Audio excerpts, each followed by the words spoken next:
Bonjour et bienvenue pour le tirage des énergies du Bélier en nous pour le mois de septembre 2020. Je vous invite à regarder dans votre thème dans quelle maison se situe le Bélier pour voir quel domaine de vie peut résonner peut-être le plus avec ce tirage. Tirage que j'ai mis en relation avec l'extrait du livre Les 108 paroles du Christ de Daniel Meroy, qui n'est pas du tout un livre à vocation religieuse, mais qui vient vraiment parler à notre cœur. Donc voyez ce qui résonne pour vous dans cet extrait, qui est le numéro 4. Lorsque la corde vibre, cela fait parfois mal, mais n'oubliez pas qu'une corde qui se repose sans rien chanter est une corde qui sèche. Vivez pleinement la vie qui vous est offerte, sachez oser les expériences qu'elle vous propose et tentez d'en comprendre le sens. Se couper du mouvement de vie sous quelque prétexte que ce soit, c'est tout simplement s'étioler. Oser vivre pleinement, c'est assurément prendre des risques, affronter des dangers, se tromper, voir tomber et se faire mal. Mais avant tout, c'est apprendre. Et apprendre, c'est grandir. Vers où? Vers quoi? Vers l'expression de notre réalité suprême. Les hindouistes diraient que c'est danser avec Shiva. Participer à la création, l'entretenir et la faire fleurir est notre devoir. Et on vous invite vraiment dans ce tirage, en ce mois de septembre, à vous relancer dans le mouvement de création de la vie. Dans le passé récent, vous avez pu vivre un état, j'allais dire même de béatitude, assez prononcé, un état de plénitude, de stabilité matérielle, de stabilité émotionnelle que vous avez pu partager avec vos proches, mais aussi dans des moments de solitude, comme si vous goûtiez à cette sérénité installée que pour certains vous n'aviez encore peut-être jamais vécu. C'est très en résonance avec le tirage du mois d'août où l'on vous voyait souverain de votre propre vie, souverain sur votre territoire. Il y a un état intérieur que vous pouvez emmener avec vous désormais, voyez, dans ce mois qui commence. Et justement, certains pourraient avoir envie de rester dans cet état, ne pas avoir envie que les choses changent. Alors ça peut être quelque chose de très simple, hein, comme le retour de vacances et comme une petite dépression, vous savez, de fin de vacances ou de rentrée, où l'on n'a pas trop envie que les choses changent. Donc ça peut concerner plein de domaines différents, on va le voir. Et en fait, on vous invite à laisser les cordes de la vie résonner. Donc il y a du nouveau qui pourrait rentrer dans votre vie, soit par des aspirations qui viennent à vous et qui vous emportent vers du nouveau, ou soit par des petites bousculades de la vie qui vous poussent à re-rentrer dans son mouvement et à accepter, à comprendre que maintenir le vivant, c'est accepter la danse de Shiva de création, destruction. Voyez, de création, destruction. Sinon, la création ne peut plus se faire. Et le denier qu'elle tient entre les mains risque de se racornir, de se désagréger et en tout cas ne se multipliera pas. C'est comme s'il y a une graine qui, si on ne la plante pas, ne pourra pas donner de nouvelles plantes. Il y a quelque chose de cet ordre-là.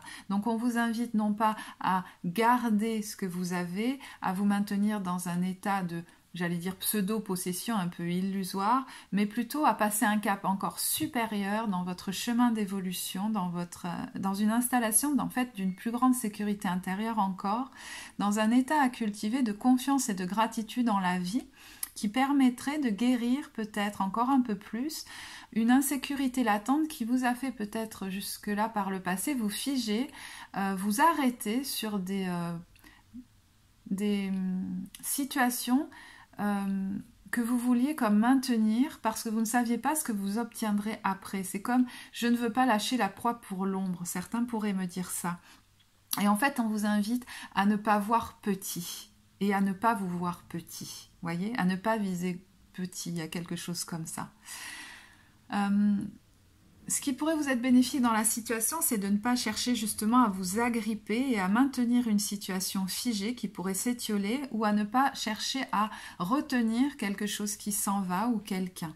Ce qui serait justement motivé depuis une place de peur finalement ou de manque, voyez, qui finalement sont illusoires. Si la matière n'est qu'énergie matérialisée et dématérialisée, alors le vivant peut la matérialiser et la dématérialiser à l'envi et finalement nous apporter à chaque fois ce dont nous avons le plus besoin à ce moment-là de notre vie, à ce moment-là sur notre parcours d'évolution. qui pourrait être un petit peu challengeant, c'est justement de vous rigidifier et de vouloir maintenir un état pour ne pas le quitter. Vous voyez, par exemple, dans une relation de couple, quand une douce routine s'est installée et qu'on ne veut pas la quitter, on a toujours envie de refaire la même chose avec son partenaire et au bout d'un moment, eh bien, la joie s'en va et cela peut mettre en péril la relation.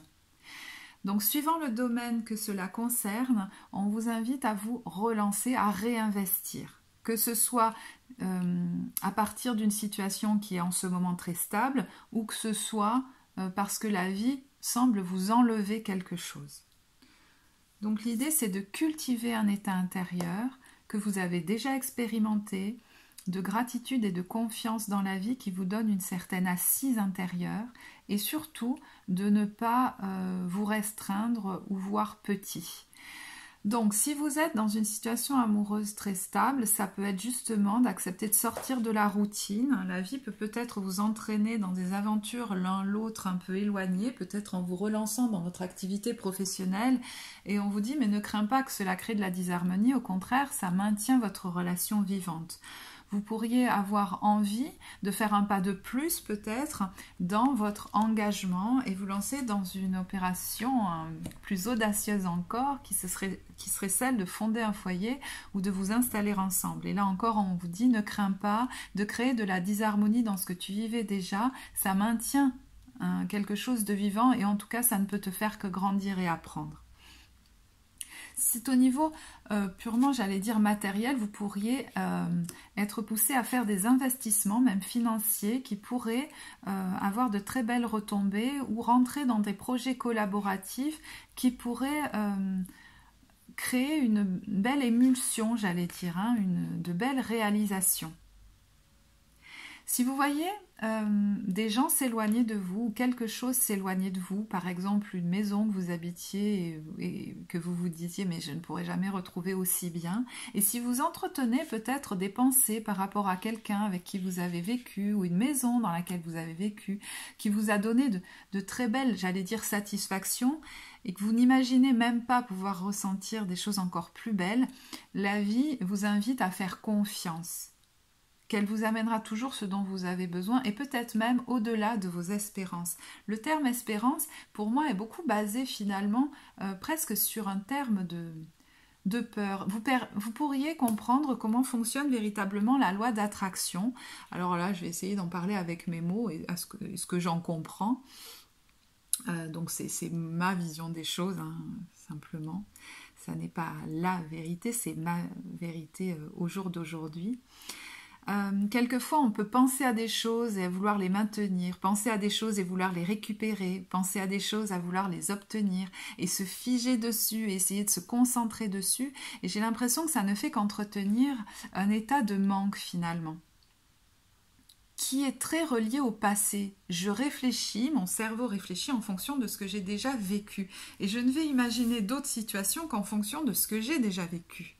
Alors que si je me mets à disposition de la vie, que je la remercie pour ce qu'elle m'a offert et que je garde ma main ouverte en la laissant matérialiser et dématérialiser ce dont j'ai le plus besoin sur mon chemin d'évolution, et que je cultive plutôt un état vibratoire, elle va matérialiser dans ma vie ce dont j'ai le plus besoin à ce moment-là. Et ce sera souvent en résonance avec mon état vibratoire. Et finalement, elle peut matérialiser des choses que je n'imaginais même pas. Elles sont au-delà même des espérances que je pouvais avoir, parce qu'il n'y a aucune référence du passé qui puisse m'y avoir fait penser. Vous voyez ? Quelque chose qui pourrait être comme ça. Et du coup, en acceptant de vous relancer dans le mouvement de la vie, c'est comme une assurance aussi de maintenir le vivant et la joie. Si vous voulez, d'accepter ce mouvement pour que se recrée comme un cercle de joie, parce que quelque chose qu'on veut garder figé va nous mettre peu à peu dans un état presque de tristesse. C'est comme si on ne pouvait plus atteindre, voyez, cette joie parce qu'on veut rester figé sur quelque chose et à vouloir la conserver, finalement, elle nous échappe. Parce que nous ne possédons rien dans cette vie, voyez, véritablement. Et finalement, laisser libre cours au vivant, donc que ce soit la matière à proprement parler ou aux relations, aux êtres qui sont autour de nous, c'est permettre au courant d'abondance de se maintenir et ne pas lui mettre des bâtons dans les roues. Quelque chose comme ça.